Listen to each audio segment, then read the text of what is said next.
this is Jenny with Norna Scraps, and I am going to respond to my own question today as to whether or not when using my AccuQuilt dies I should fuse or not fuse. That is the question. When I'm thinking about it, I know the technicalities and I understand the rationale, but I always have to convince myself that one way is better than another. I can get caught up quickly in not having enough time and in not being, carrying out the proper steps to create the most consistent embroidery that I can. So, the question is whether I should fuse or whether I shouldn't fuse. First thing I want to do is show you on just a small piece of fabric the mechanisms of fabric if you haven't thought about them in a while. There's a couple of really good videos out there, one in particular by AccuQuilt, which talks about the lengthwise grain and the crosswise grain and how you set your fabric up in order to cut it. But I want to reiterate one or two of those points. The lengthwise grain, this is the selvage of the fabric, the lengthwise grain runs along the selvage. Watch what happens when I tug on that lengthwise grain. You can see the fibers of the fabric moving, but they're reasonably stable. The crosswise grain is as if I was running from selvage to selvage. Okay, selvage to selvage. And I want you to see what happens when I tug on the crosswise grain. There's quite a bit more flex in the fabric. And if you go on the bias, which is 45 degrees away from or at an angle to the selvage, watch what happens. There is a lot of stretch on that fabric. So just like in cutting the fabric on your dies and getting the most accurate cut, the one that's going to go together best in your quilt, those particular grains with the weave of the fabric will also create either a good applique or an applique that isn't quite the ideal.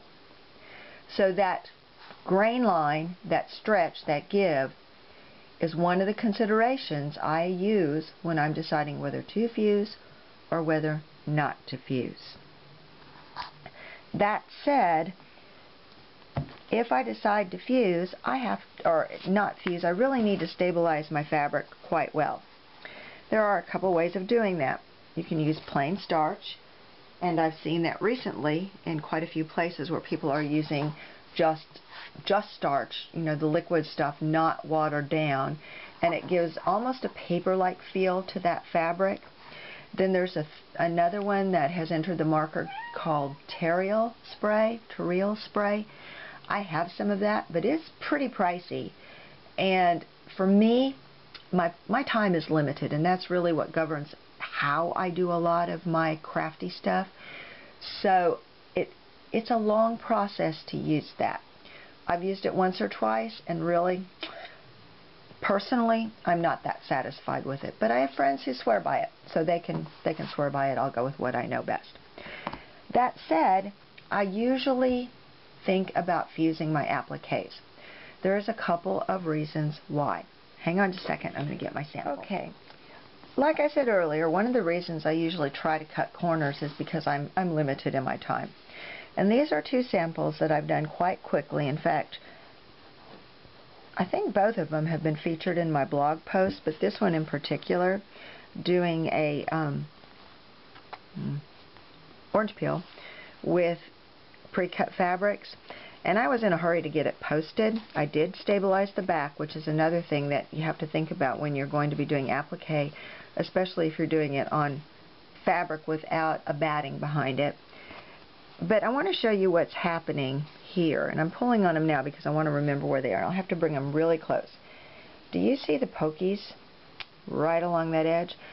When I did this applique, I used a quilt basting spray. A quilt basting spray is created to not be a permanent fuse. In other words, if I use it, my fabric and my backing are going to eventually separate, especially if they're going to be washed. So using it, what the usage of your project is going to be very important in deciding whether to fuse or not to fuse. I usually plan my quilts because I do utilitarian quilts. In other words, they're never going to be entered into shows. They're always going to be loved.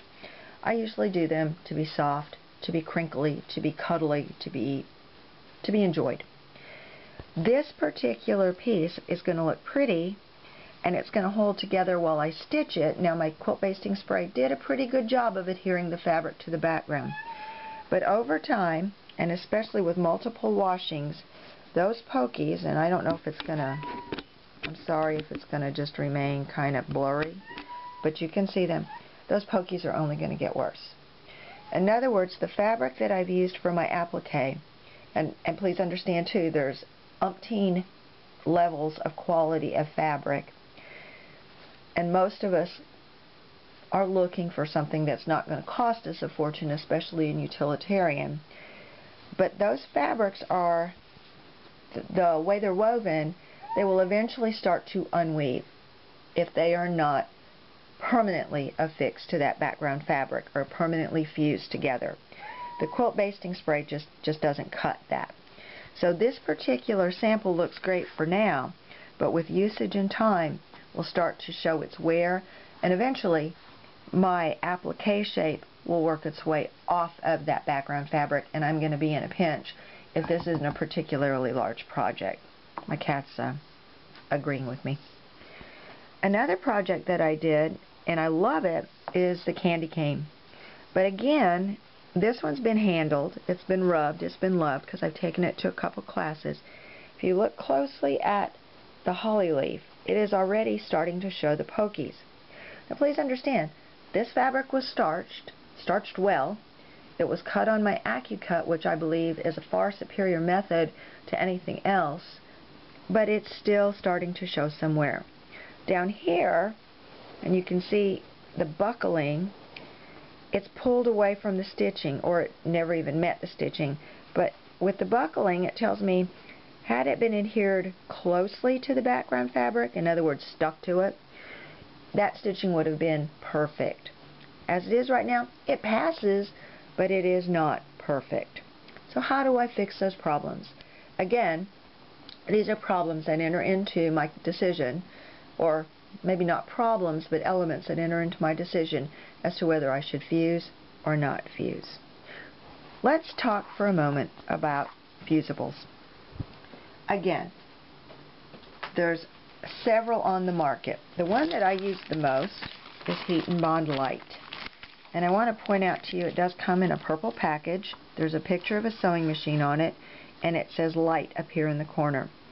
I got this roll, I can't remember, Joann's, maybe Walmart, because I use a lot of this. This is my preferred, my go-to. I've discovered, in using this with applique, that it, over time, with just several washings, 2 or 3, it softens. So I get the hand that I like in my quilts. The other thing about this that is a consideration is, number one, when you use it, first you have to iron it on to the backing of your fabric. Then you have to iron it on to whatever your base fabric is for your applique. So if you're doing in the hoop embroidery, you have to have the ability to use a small gauge iron. I forget what they're called, the little red handled ones. I've got one here somewhere, I just didn't find it, sorry. But you have to be able to iron it on. So that's something to consider. Can you remove your hoop in the stitching process? Can you always put a small ironing pad underneath it? Can you take it to your ironing board? These are things to consider. But this particular fusible gives me a very tight hold. I never have a problem with my fabric scooching when I'm stitching, like that one red leaf or scroll in my candy cane did. So my applique actually comes out perfect.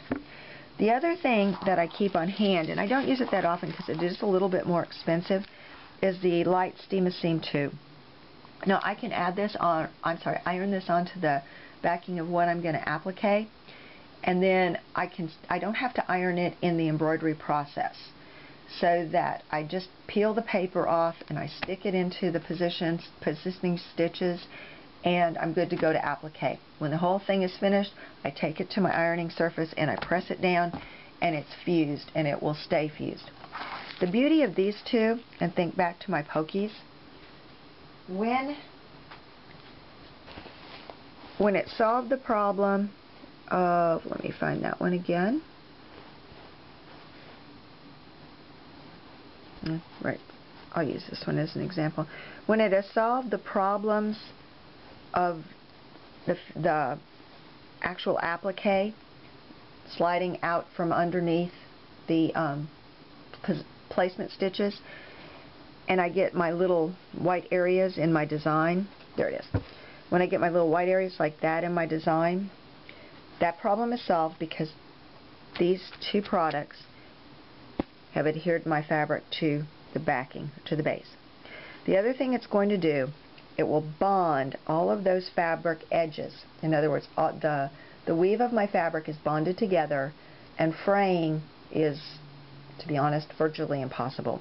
So it can be washed, it can be handled, it can be loved, it can be thrown around if you want to, or it can last for decades, and everything will always remain the ideal that you strove for in the beginning.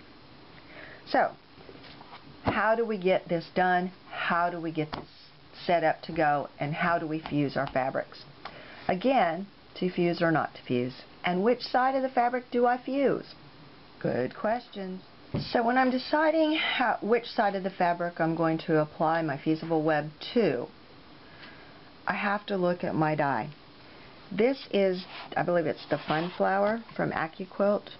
Yes, it's the Fun Flower. The number is 55334. And I really like this. It's very versatile. You can do dimensional flowers. You can do a lot with it.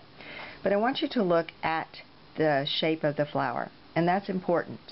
If I put my fabric right sides up, these humps are going to be a certain direction. Okay? There's been some problems in the past with the dies fitting the embroideries in the AccuquiltGo Essentials. Well, that problem's been taken care of, but on some of them it was simply a matter of mirror imaging the artwork when the die shape was digitized or when the stitches were applied to it. That's not a big deal, but you have to know it going into it. I cut a few backwards and started over. Fortunately, I had enough. But anyway, how do I solve that problem for myself? How do I decide when I'm going to have my fabric right side up or my fabric with the right side down? Sometimes with Essentials, I have that choice, and it's really kind of a cool choice to be able to have. I take a regular piece of paper. This is out of my printer. And I actually cut the die using this piece of paper. You can see it cuts paper too, believe it or not. And what I have, after I cut it, I have a great shape. I remove my printer paper, and then I have the shape of the die, and I mark it right side up. When I go to place my fabric down, I know that as long as my right side is up, this hump is always going to be going the correct direction. Okay, you see that fabric? That's with the fabric cutting right side up in the die, just like that. It matches perfectly. If I twist it right, it matches perfectly. So I keep this particular template so that I can refer to it. If I end up with a flower like this, and I want you to look at what happens when I put it on my die. Oops. At least for this particular flower. Now maybe I want it for artistic effect later, but for this one, that means that my right side of my fabric has been faced to the foam on my die. This will make a difference when you are using fusible web. If you want your flowers the direction of the die, you always place your stable or your fusible on the back side of your fabric. Your fusible will be cut towards the foam. If you want to use the mirror image, your fusible, your fabric will be looking up at you. Sorry, I'm not doing that right. I'm confusing myself now. To cut it like this, the wrong side is down, the fusible is towards the die. If I want it to cut like this, the fusible is going to be facing me. Okay, the fusible is going to be facing me with the right side of my fabric towards the die. I think I said that wrong before. So always correct side, or the way the die lays, right side up. To create the mirror image, right side down. And then your fusible is applied to the wrong side of your fabric, the back side of your fabric.